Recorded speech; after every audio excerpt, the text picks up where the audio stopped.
Ambassador Sarah Chen sat in the massive circular chamber of the Galactic Council, her small human delegation dwarfed by the towering representatives of dozens of alien species.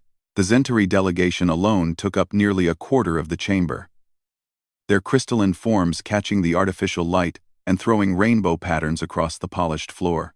To her left, the Vex High Ambassador's tentacles writhed in what she had learned was their equivalent of amused laughter. The human delegation wishes to address the matter of the Kepler 442 system, announced the council speaker, a massive slug-like being whose voice boomed through translation devices. Though I fail to see why we should waste time on such trivial concerns. 1. Sarah stood, her modest height making her feel like a child among giants. 3 years of diplomatic training had prepared her for this moment, but nothing could have truly readied her for the sheer condescension that radiated from every alien face in the chamber.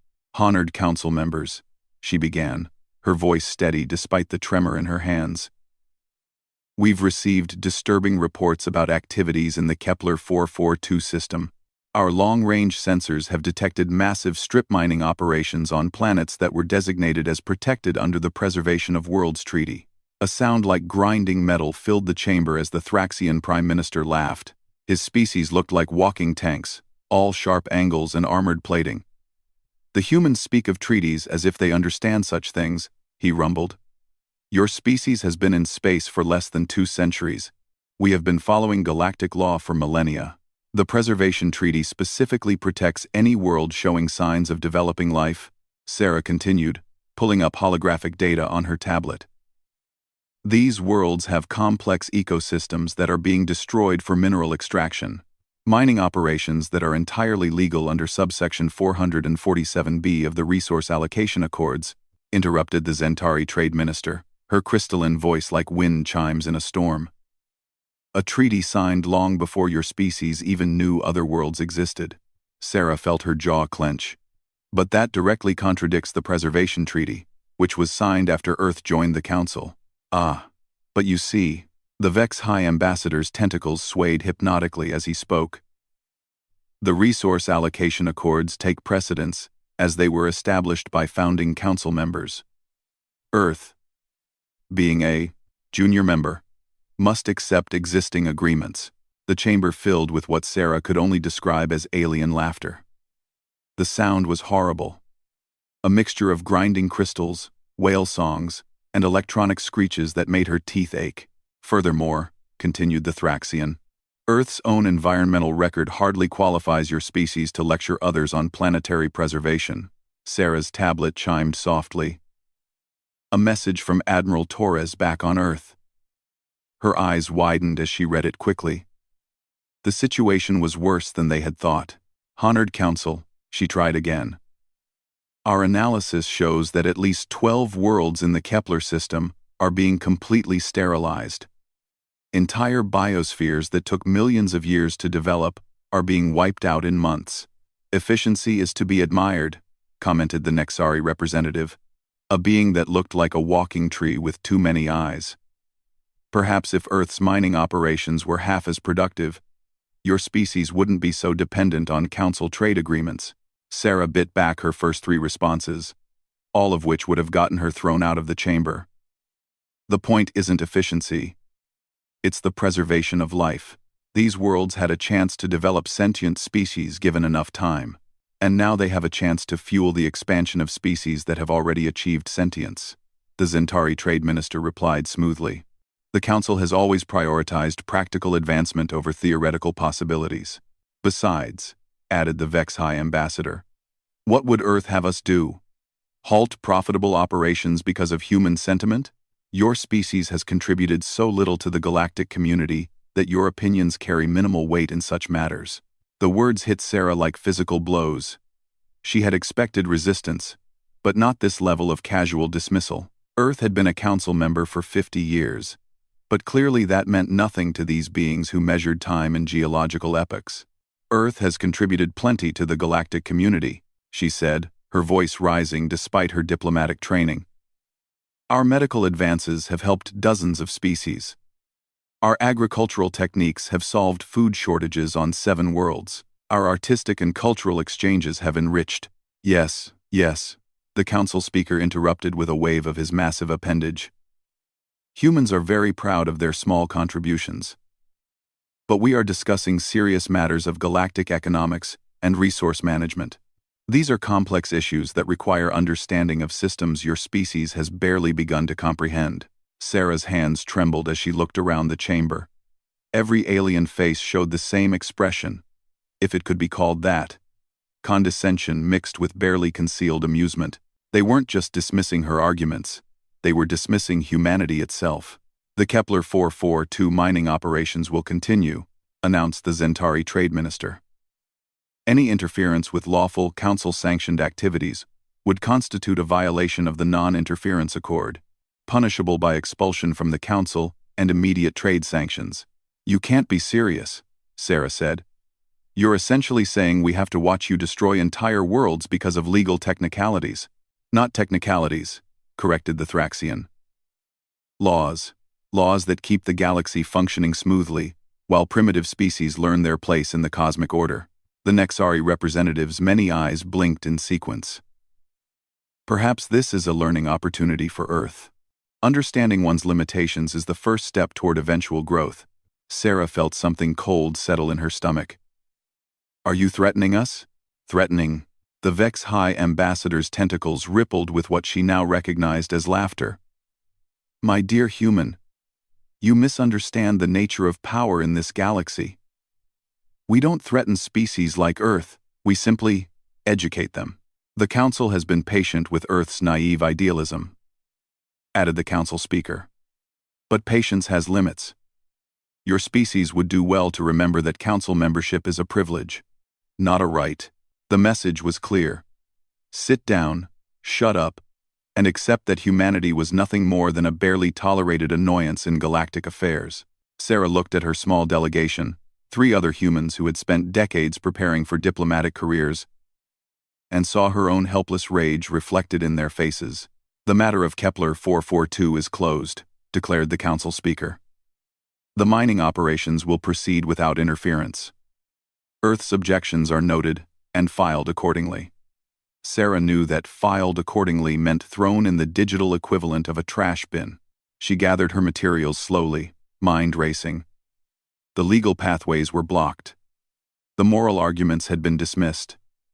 The threats were barely concealed. As the council moved on to other business, Sarah caught fragments of conversation from the alien delegations. They spoke of Earth like adults, discussing a child's tantrum, amusing, perhaps, but ultimately irrelevant. Typical human emotionalism. They'll learn eventually. 50 years of membership and they still don't understand how things work. The worst part was that they weren't even angry at Earth's protests. Anger would have implied that they took humanity seriously enough to feel threatened. Instead, there was only patronizing amusement, the way someone might chuckle at a pet that had learned a new trick. Outside the chamber, Sarah's communication device buzzed with an encrypted message from Admiral Torres. The text was brief but loaded with implications. Situation deteriorating rapidly. Council may have miscalculated human response parameters. Await further instructions. Creasing, Council mining. Council may have miscalculated human response. Council may have miscalculated human response. Dr. James Park, her chief science advisor, leaned close as they walked through the station corridors. Sarah, the mineral surveys we received yesterday. The Kepler system isn't just being strip-mined. They're doing something else out there. What do you mean? The energy signatures don't match standard mining operations. There's something bigger happening. Something the Council doesn't want us to know about. Sarah felt the pieces of a puzzle clicking together in her mind, though she couldn't see the full picture yet. The Council's aggressive dismissal of Earth's concerns, the legal loopholes that seemed too convenient, the threats barely disguised as education. How long until our transport leaves? She asked. 6 hours, replied Dr. Park. But Sarah, there's something else. I've been monitoring Council communications, and there's chatter about Phase 2. Beginning ahead of schedule. Phase 2 of what? I don't know. But whatever it is, the Kepler operation is just the beginning. That evening, as Sarah sat in her cramped quarters aboard the human transport ship, She reviewed everything that had happened. The Council's arrogance was breathtaking. But it was also revealing. They had grown so accustomed to being the dominant powers in the galaxy that they couldn't conceive of real resistance from what they saw as lesser species. Her secure communicator chimed with another message from Earth. This one was from someone much higher up the command structure than Admiral Torres. The message was simple but carried the weight of history. Return to Earth immediately. All diplomatic protocols are hereby suspended pending review. Prepare for significant policy changes. Anin. Pontak. Sarah stared at the message for a long time. In 50 years of Council membership, Earth had never suspended diplomatic protocols. The language was bureaucratic, but she could read between the lines. Something fundamental was about to change in how humanity dealt with the galactic community. As their ship jumped to hyperspace, Sarah looked back at the Council station growing smaller in the view screen. The massive structure housed representatives from hundreds of species, all of them convinced of their own superiority and the natural order that placed them above newcomers like humanity. They had no idea what was coming. Dr. Park joined her at the observation deck. What do you think will happen now? Sarah was quiet for a long moment, watching the stars streak past. I think the Council is about to learn something about humans that they've never bothered to understand. I think the Council is about the tea, which is, we don't just roll over when someone tells us our place in the cosmic order. Sarah's reflection in the view screen showed a woman who looked older than she had that morning. And we definitely don't stand by and watch genocide just because someone calls it legal. The journey back to Earth would take 3 days. Sarah had a feeling that by the time they arrived, the galaxy would be a very different place. The Council had made a critical error in their assessment of humanity. They had confused Earth's diplomatic patience with weakness, and their legal maneuvering with actual authority over human actions. As the ship continued its jump toward Earth, Sarah began drafting her report. But this wouldn't be a standard diplomatic summary. This would be a complete analysis of Council power structures, their military capabilities, their resource dependencies, and most importantly, their vulnerabilities. Because if the message from Earth meant what she thought it meant, humanity was done playing by rules designed to keep them powerless. The Council had scoffed at Earth for the last time. Admiral Elena Torres stood in the war room deep beneath Geneva, surrounded by holographic displays showing every Council world, trade route, and military installation within 500 light-years of Earth. The room hummed with activity as analysts, strategists, and military commanders worked at stations that had been secretly prepared for this moment over the past decade. Ma'am, Ambassador Chen's transport just dropped out of hyperspace, reported Colonel Williams from the communications station. She's requesting immediate debrief protocols. Patch her through to Conference Room 7. Full security encryption. Torres turned to the massive central display, where a real-time map of Council space pulsed with data streams. And initiate Prometheus Protocol. All stations, all assets. General Harrison, the grizzled commander of Earth's Special Operations Division, looked up from his tactical display. Elena, are you sure we're ready for this? Once we light this fuse, there's no going back. Marcus, they just told our ambassador that 12 worlds being sterilized is acceptable because humans are too primitive to understand galactic economics. Torres's voice was steel, wrapped in velvet. They've made their position clear. Now we make ours clear. Dr. Elizabeth Reeves, Earth's chief xenobiologist and the woman who had first identified the true scope of what was happening in the Kepler system, approached the central display. Admiral, the latest analysis from our deep space monitoring stations confirms what we suspected. The Council isn't just strip mining those worlds. They're conducting some kind of biological harvesting operation. Explain. The energy signatures indicate massive biomass processing facilities. They're not just killing the ecosystems on those planets. They're converting them into something else. Industrial-scale biological transformation. Dr. Reeves pulled up detailed sensor readings. Whatever they're doing, it requires complete sterilization of existing life forms first. Torres studied the data, her expression growing darker by the moment. How long have they been doing this? Based on our historical analysis of supposedly routine mining operations, at least 2 centuries. Probably longer. Doctor? Reeves's voice was grim. We estimate they've processed over 300 worlds this way. 300 worlds. Torres let the number hang in the air. And they have the audacity to lecture us about environmental responsibility. Ambassador Chen's voice came through the speakers as her ship docked with Earth's orbital station. Admiral, requesting priority debrief.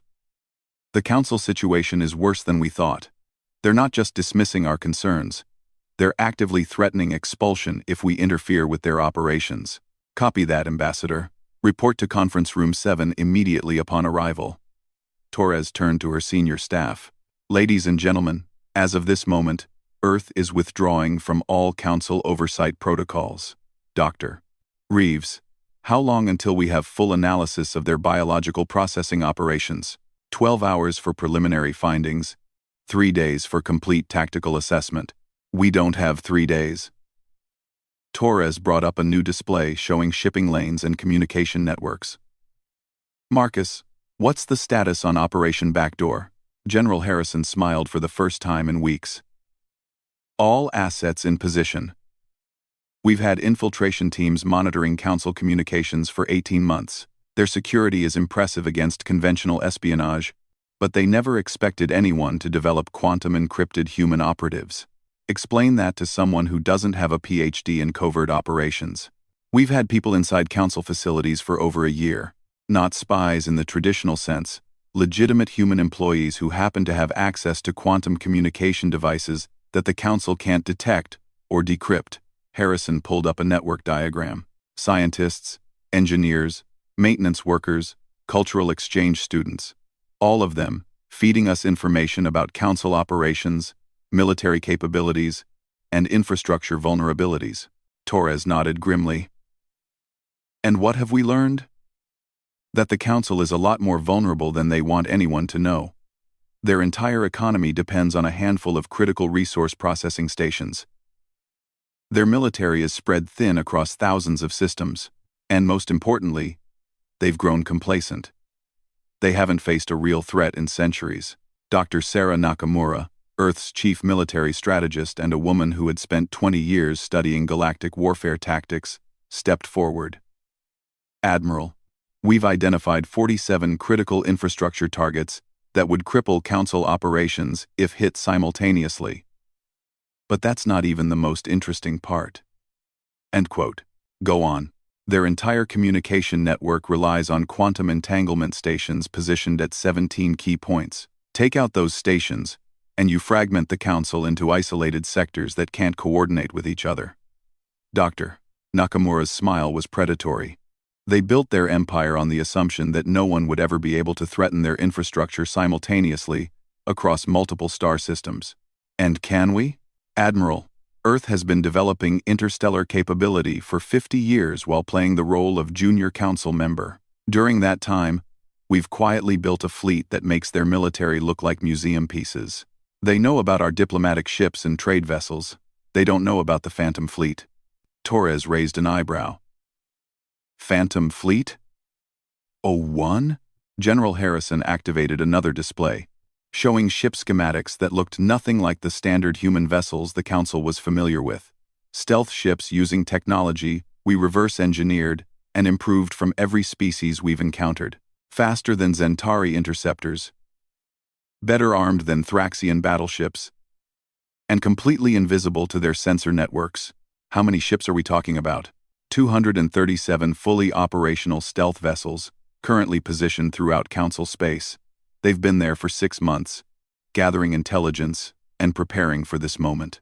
Ambassador Chen arrived at that moment, still wearing her diplomatic attire but with the look of someone who had seen behind the mask of galactic civilization. Admiral, I need to report that the Council isn't just dismissing our concerns about the Kepler system. They're planning to accelerate their operations there. And they've suggested that Earth's continued membership in the Council depends on our acceptance of their authority in all matters. In other words, shut up and obey, or get kicked out. That's exactly what they mean. But there's more. Chen pulled up her own data files. I managed to record most of the proceedings. The way they talk about us, about all younger species, they don't see us as equals or even junior partners. They see us as resources to be managed. Dr. Reeves looked up from her analysis station. That aligns with what we're seeing in their biological processing operations. They're not just harvesting dead worlds, they're creating the conditions for harvesting. Meaning they introduce their species to the Council, let them develop for a few decades or centuries, study their biological and technological contributions, and then manufacture crises that justify resource extraction from their worlds. Dr. Reeves' face was pale. The Council doesn't have member species. It has a farm. The room fell silent as the implications sank in. Torres looked around at her staff. All of them brilliant humans who had spent their careers preparing for interstellar diplomacy and cooperation. Now they were learning that the entire galactic order was built on calculated exploitation. Admiral, Colonel Williams called from the communications station, "We're receiving priority transmissions from our deep space monitoring network. The Council has just announced an emergency session for tomorrow. Topic: Addressing the Earth problem." The Earth problem? Torres's voice was dangerous. Yes, ma'am. They're discussing potential responses to what they're calling human overreach in galactic affairs. The session is closed to Earth representatives. General Harrison pulled up military deployment data. Elena, Council security forces are moving toward Earth's sector. Not an invasion fleet, but definitely a show of force. They want us to understand the consequences of challenging their authority. Torres studied the tactical displays, her mind racing through scenarios and possibilities. The Council had made their position clear. They saw humanity as a problem to be solved, not a species to be respected. They had built their entire civilization on the exploitation of younger races, hidden behind legal frameworks and diplomatic doublespeak. Dr. Nakamura, if we implemented simultaneous strikes against their infrastructure targets, how long would it take to cripple their ability to coordinate a response? 47 minutes for complete network disruption. Maybe an hour if they have backup systems we haven't identified. And our stealth fleet could hit all targets simultaneously? Yes, ma'am. We've been planning for this scenario for 2 years. Every ship knows its target. Every commander has sealed orders. Every tactical element is in place.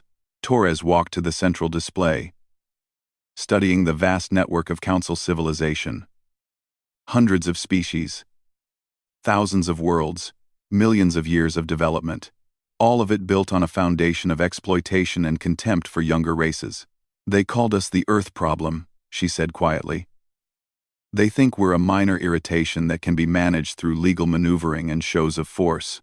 Ambassador Chen spoke up. Admiral, what are you thinking? I one of the Cid. Torres turned to face her staff, and they saw something in her expression that made several of them step back. I'm thinking that the Council is about to learn that the Earth problem is bigger than they imagined. Ma'am, they want to manage us like they've managed every other species. They want us to accept our place in their carefully constructed hierarchy. They want us to watch while they sterilize worlds, and call it legal. Torres's voice grew stronger with each word. They've built their entire civilization on the assumption that younger species will always submit to their authority. General Harrison smiled grimly. And they're about to find out that humans don't submit. No, they're about to find out something much more fundamental than that. Torres activated the primary communication system, connecting her to every human military installation in known space. They're about to learn that when you call something the Earth problem, you better be prepared for the Earth solution. Admiral, Dr. Nakamura said carefully, if we do this, there's no going back. We'll be at war with the entire galactic community. Will we? Or will we be freeing the galactic community from a system that treats them as resources to be harvested? Torres looked around the room one more time. The Council has shown us exactly what they think of treaties, of preservation agreements, of the rights of younger species. They've made it clear that law exists to serve their interests, not to protect anyone else. She paused, letting the weight of the decision settle on everyone present. In 6 hours, every Council communication relay will go dark simultaneously. Their resource processing stations will be destroyed. Their military command structures will be eliminated, and their biological harvesting operations will be permanently shut down. Torres's voice was calm, but her words carried the weight of historical inevitability. The Council scoffed at Earth because they thought we were just another species that would learn to accept our place in their system. And now? Ambassador Chen asked. Now they're going to learn that the Earth problem isn't about one species challenging their authority. Torres smiled.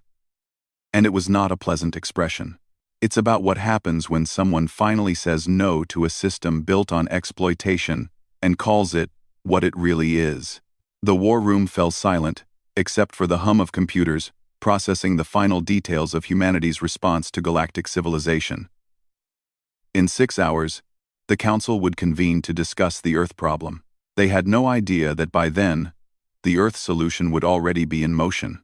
The Council chamber was buzzing with activity as representatives from across the galaxy gathered for the emergency session. The Zentari delegation had arrived early, their crystalline forms reflecting the chamber's lights in patterns that spoke of satisfaction and anticipated resolution.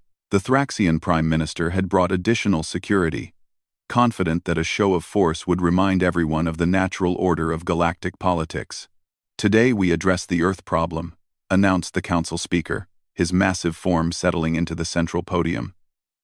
Recent human behavior has demonstrated a concerning disregard for established protocols and galactic law. The Vex High Ambassador's tentacles swayed with amusement. Perhaps it's time to consider whether Earth has outgrown its usefulness as a council member. Their naive idealism has become increasingly disruptive. The Zentari Consortium agrees, stated the Trade Minister, her voice like crystal bells. Earth's economic contributions are minimal, and their constant interference with legitimate business operations cannot be tolerated indefinitely. Around the chamber, murmurs of agreement rippled through the assembled delegates. The consensus was clear. Humanity had overstepped its bounds, and correction was necessary. Several species that had never particularly liked the Council's methods remained silent, unwilling to risk their own positions by defending Earth. I propose a formal censure, declared the Thraxian Prime Minister. Earth will accept Council authority in all matters, or face immediate expulsion and economic sanctions. The Nexari representatives' many eyes blinked in sequence. A reasonable approach. Earth must learn that membership requires accepting one's place in the cosmic hierarchy. As the various delegates voiced their support for harsh measures against humanity, none of them noticed that their communication devices had gone completely silent. The quantum entanglement networks that connected them to their home worlds had been functioning normally just minutes before, but now showed only static. The Council speaker was in the middle of formally opening the vote when every screen in the chamber suddenly activated, displaying the image of a human woman in military uniform. Admiral Torres looked directly into the camera with the calm confidence of someone holding all the cards. Greetings, members of the Galactic Council. I am Admiral Elena Torres of Earth Defense Command. As you have been discussing the Earth problem, we thought it appropriate to present our solution. The chamber erupted in outraged voices as the aliens realized their session was being broadcast. The Thraxian Prime Minister rose to his full, intimidating height. This is an outrageous breach of Council security. How dare you? How dare we? What? Torres interrupted smoothly. Interrupt your discussion about whether to punish us for objecting to genocide? Or perhaps you're upset that we've been listening to your private communications for the past 18 months?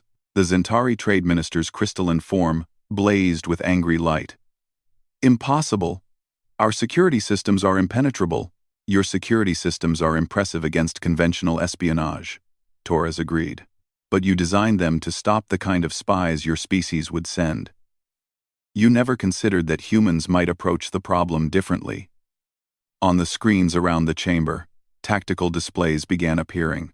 Star charts showing every major Council installation, complete with detailed structural analyses and vulnerability assessments. The aliens watched in growing horror as their most secret facilities were laid bare with precision that should have been impossible. For the past 2 years, Torres continued, we've been conducting the most comprehensive intelligence operation in galactic history, not through hacking or infiltration in the traditional sense, but through something your species have never truly understood about humans. And what is that? The Council speaker demanded. his voice booming with authority that suddenly sounded hollow. "We excel at being underestimated. Every human scientist, engineer, maintenance worker, and cultural exchange student that you've graciously allowed into your facilities has been gathering information, not as spies, but as observers who notice things you never thought to hide from primitives." The chamber screens shifted to show real-time feeds from across Council space. Massive industrial stations, military shipyards, resource processing facilities, and communication hubs, all of them displaying the same message in multiple languages. Facility secured by Earth Defense Command. What have you done?" whispered the Vex High Ambassador, his tentacles trembling. "We've implemented a comprehensive solution to the Earth problem," Torres replied. "In the past 4 hours, Earth forces have secured 47 critical infrastructure targets across Council space. Every major communication relay, every primary resource processing station, every military command facility that coordinates your operations." General Harrison appeared beside Torres on the screens. "We've also taken the liberty of shutting down your biological harvesting operations in the Kepler system and 17 other locations. Turns out that when you're not trying to hide behind legal technicalities, stopping genocide is remarkably straightforward." The Zentari Trade Minister's voice rose to a crystalline shriek. "This is an act of war. We will mobilize every fleet, every military asset in Council space." "With what communication network?" Torres asked mildly. "Your quantum entanglement relays are offline. Your military coordination protocols are down. Your resource supply chains have been severed. Even if you could coordinate a response, what would you attack us with?" "Can expect it is." New displays appeared showing the Council's military assets, ship after ship, station after station, all marked with Earth Defense Command identifiers. The aliens stared in disbelief as they realized the scope of what had happened. Dr. Nakamura joined the presentation. "The Council military relies on standardized tactics, centralized command structures, and overwhelming technological superiority. Unfortunately for you, we've spent 50 years studying your methods while developing countermeasures you never saw coming. Your stealth technology alone should be impossible," protested the Nixari representative. "Our sensors can detect anything in known space." "Your sensors can detect anything built with known technology, Doctor," Nakamura corrected. "We've been reverse engineering and improving every piece of alien technology we've encountered for 5 decades. The ships currently occupying your space are invisible to your sensors, faster than your interceptors, and armed with weapons that your shielding can't stop." The Council speaker struggled to maintain his composure. "Even if you've managed this temporary disruption, you cannot hold our entire civilization hostage. The galaxy will not stand for human aggression." Torres smiled, and the expression was genuinely warm. "That's where you've made your biggest mistake. You assume this is about human aggression. But we're not your enemy." "Then what do you call this?" demanded the Thraxian Prime Minister. "Liberation," said a new voice as Ambassador Chen joined the presentation. "While you've been discussing the Earth problem, we've been in contact with every species that your system has exploited, threatened, or manipulated over the past few centuries." The screens shifted again, showing communication feeds from dozens of worlds. Alien faces of species the Council members recognized as their subordinates, their resource suppliers, their compliant junior partners. But these aliens weren't showing submission anymore. They were showing something that made the Council representatives step back in shock. Hope. "The Corvani Collective has voted to withdraw from all Council trade agreements," reported one alien that looked like a walking crystal formation, but smaller and more delicate than the Zentari. "The Pelthari Assembly is declaring independence from Council oversight," announced another, this one resembling a cross between an octopus and a flower. "The Valdris Federation is requesting Earth protection for their home systems," added a third, whose species looked like living metal sculptures.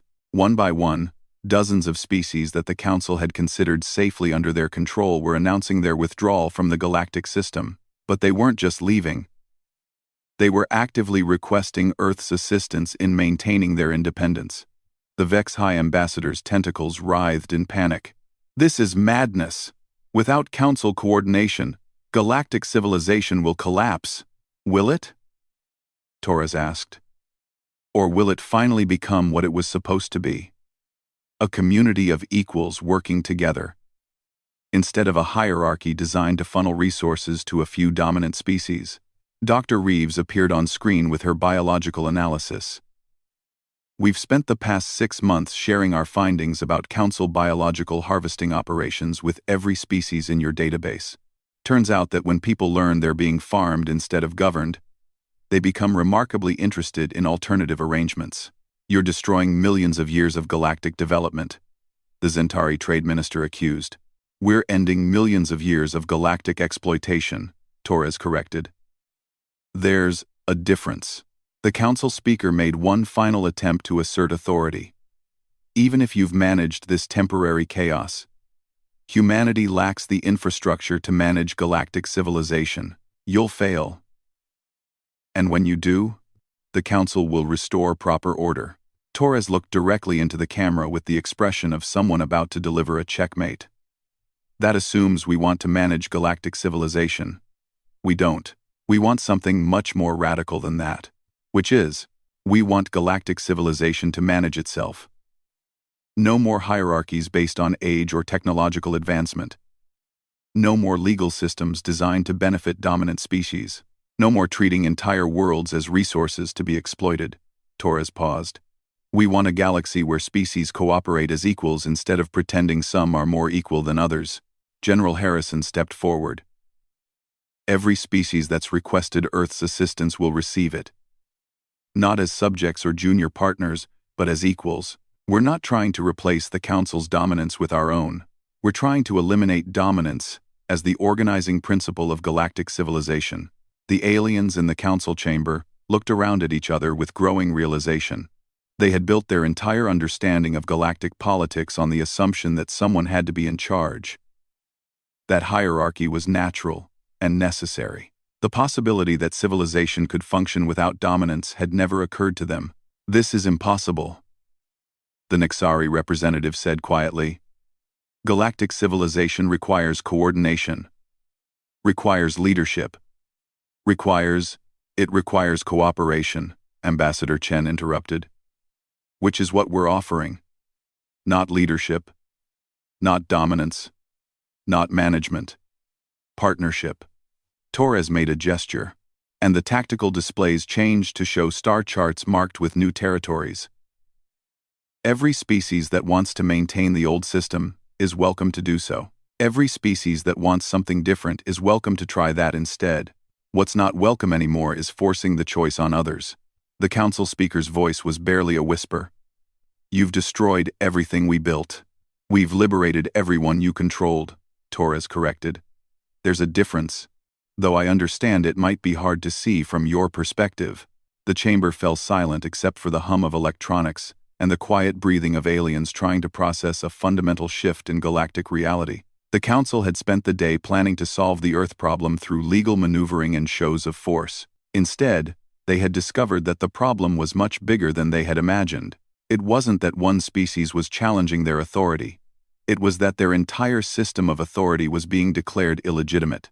The infrastructure you've seized, the Zentari Trade Minister said carefully. What are your demands for its return? Torres smiled again, but this time the expression was sad rather than predatory. You still don't understand. We're not holding anything for ransom. We're giving it all away. Giving it away? Every facility we've secured will be transferred to joint management by the species that depend on it.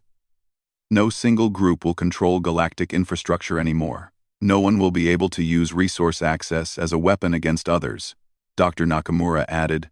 We've spent 2 years developing management protocols that don't require hierarchical control. It's amazing what you can accomplish when your goal is cooperation instead of dominance. The Council representatives stared at the screens in something approaching shock. They had expected demands, negotiations, terms for surrender. Instead, they were being offered something they had never considered possible. Irrelevance. The galaxy will descend into chaos, the Council speaker protested weakly. Maybe, Torres acknowledged. Chaos might be better than the alternative you've been offering. But we don't think it'll come to that.